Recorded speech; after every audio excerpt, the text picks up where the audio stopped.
Moving along to step 2 in our vocal mixing process, we've got surgical EQ up next. This is sometimes also called corrective EQ. And so what we're trying to do with surgical EQ is to remove unwanted resonances that are in our recording. Now, those resonances might be the result of our microphone, they might be the result of the room we recorded in, might be the result of just our natural voice.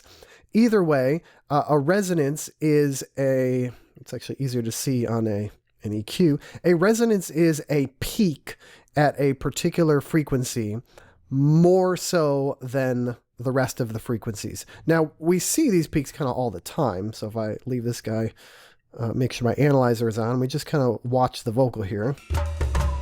You do what you want. You do what you want to do. We can see these peaks kind of all over the place.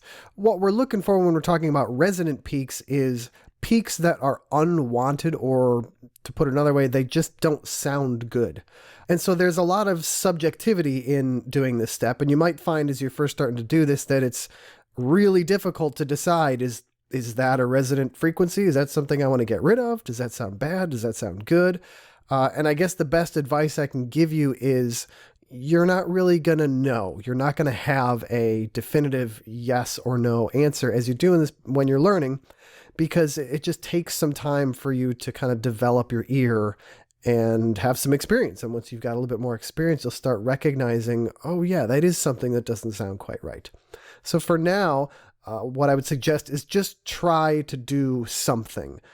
Make a definitive decision and just go with it. And so here's how we're going to do this. We're going to go into our channel EQ, and you'll see we've got on the left, we've got our low cut and then our low shelf filter. I'm going to turn both of those off. And then we've got our high cut and our high shelf filter, neither of which we're going to need either. All we need is our 3 parametric bell EQs in the center here, or filters, I should say. We're going to right off the bat set each of these so that their Q down at the bottom here is 3.1. I would set it to 3, but Logic doesn't allow you to do that. It's kind of forces it to be 2.9 if you do that. So we'll just go with 3.1 for all of them. And then we're going to set their dBs to plus 10. Now, this is going to look like an enormous amount, and if you were to press play right now, it will sound ridiculous. But we are going to then very quickly turn all of those off. And so now we have a setup so that we can use this filter to kind of go searching for those nasty resonant frequencies. Now, I do plus 10 because, again, I think when you're learning, it's really hard to hear these things. And if you go pretty extreme with it, it's going to make it a little bit easier to hear. That being said, if you go super big, if you go, plus 24 or something crazy like that, then everything is going to sound weird. And then you're back in the same spot you were before, where it's just hard to find what actually is a problem. So we'll stick with plus 10 right now. And so all I'm going to do is I'm going to actually solo the vocal. And this is one of the few steps that we're going to do in solo as we're mixing. And then I'm just going to grab this frequency control right here where it says 100 Hertz, and I'm going to click and drag up and down with it. I'm going to slowly move around until I hear something that just doesn't sound quite right. Sounds unpleasant. You do what you want. You do what you want to do. You do what you want. And actually you can hear something popping out right there. You do what you want. You do what you want to do. You do what you want when you want. And it's actually getting worse right around there, right around like 330 or so, at least with my particular voice in this particular recording.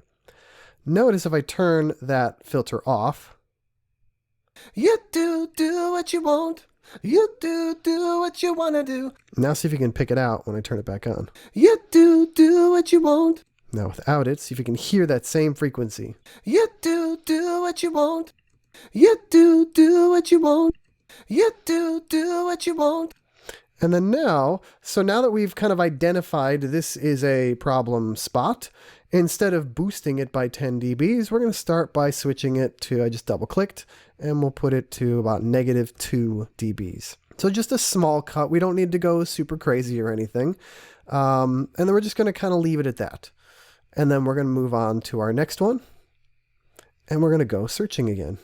You do what you want.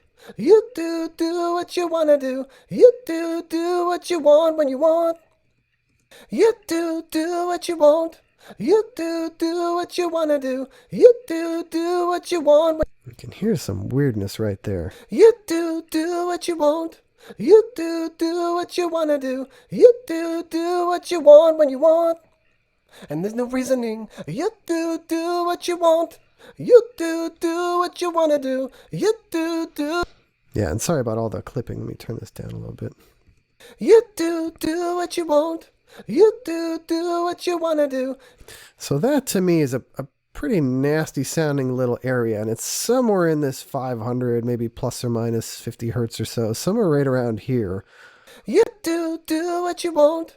You do what you want to do. You'll know you found the spot because as you move it away, the weirdness will sort of go away. You do what you want. You do what you want to do. You do what you want when you want. And there's no reasoning. You do what you want. You do what you want to do. You do. And so I'd say somewhere right around here is our problem. So we'll do the same thing. We'll just double click. We'll go to -2. And then we've made our first 2 surgical cuts. Now at this point, it might be worth checking yourself and just kind of deciding, have I started moving this in the right direction? And the way to do that is to, first of all, we're going to kind of copy this setting here by clicking on copy. And then we'll click the compare button. And then I'll click paste. And now what that allows me to do is to quickly compare between turning those 2 on or turning them off. Now I could do that obviously manually by turning these on and off, but this allows me to do it with all of the settings turned on and off at once. So here's what it sounds like. You do what you want. You do what you want. You do what you... And you should notice, if you're doing this right, the vocal should almost sound like it's just becoming a little bit more even, a little bit more smooth, a little bit less harsh to listen to.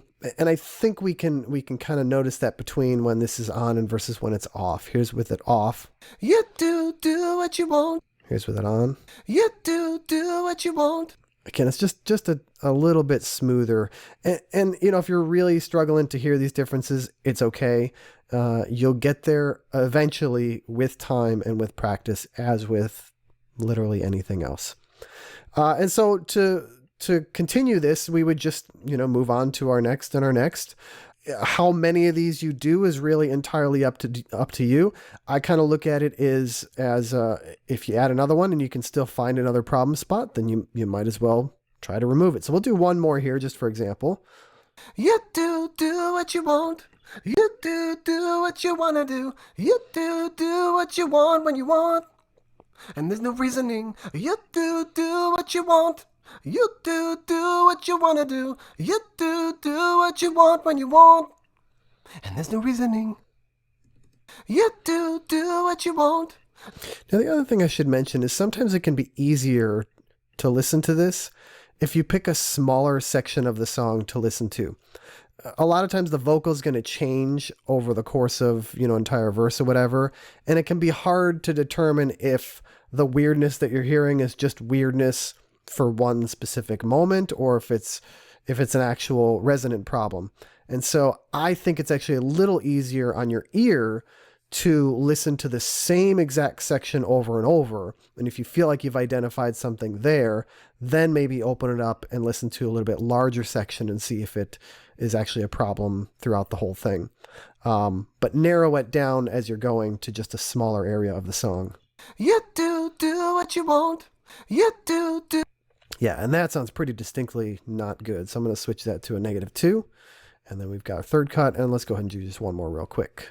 You do what you want. You do what you want. You do what you want. You do what you want. You do what you want. You do what you want. You do what you want. You do what you want. You do what you want. You do what you want. You do what you want. Sounds like there's a little bit of something right around there. We'll go ahead and put that to -2 as well. And then let's just do, again, we'll do the copy, click compare, paste, and now we can compare those things being on and off. in one single click. Now, yes, you could do that with the power button, but I found the power button a lot of times there's a little bit of a click that happens or just a little bit of a delay, whereas this seems to be pretty seamless when you use the compare button. You do what you want. You do what you want. You do what you want. Here's with it off. You do what you want. You do what you want. Here's with it on. You do what you want. You do what you want. Again, if you're having trouble hearing it, the best thing that I can tell you is to just keep listening, keep trying, but at the same time, don't frustrate yourself if you just really can't hear it. It could be something as simple as just the headphones or speakers that you're listening on aren't good enough to be able to give you the clarity of detail. It also could be just that your ears haven't developed the skills yet to really be hearing this stuff. And that just comes with time. So that's as far as we need to go with our surgical EQ. We can just close that down, and then that is it for this step.